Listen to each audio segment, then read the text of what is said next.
What questions did you ask there? Give me a sense of what you thought and what questions you asked. Did you come to a crossroads where you had Let me tell you. I don't know whether I want this publicized or not. We'll decide about that later. As I told you, before Shoshone, I went into the Revere and I got a few days of Blockschonung. As I was lying in my bed, I noticed at the other end of the big room, another person is there and he's reading something.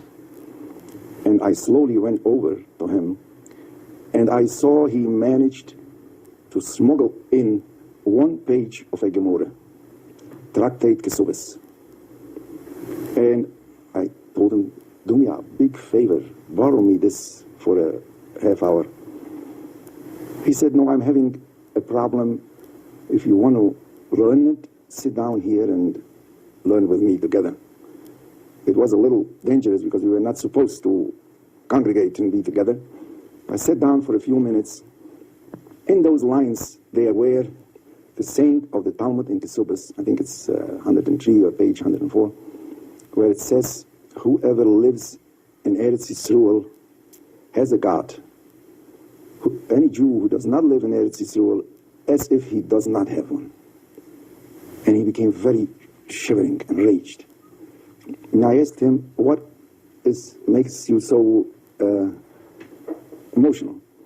He tells me, I had a cousin in Lodge in the Sochnut office who did send me a certificate in 39 to go to Eretz Yisrael. The same day, the mailman brought a letter from the army that I have to go in the army. I didn't know what to do. We are devoted Belzer Hasidim. He was from Lemberg. I went over to Belz, went into the Rebbe, and told him I have 2 letters. What shall I do? And the Rebbe told him, don't accept the certificate. And now I'm sitting here. In my window, I'm seeing that flame where my wife and children are burned. And here I find that strict expression about going to Eretz Yisrael. I didn't want him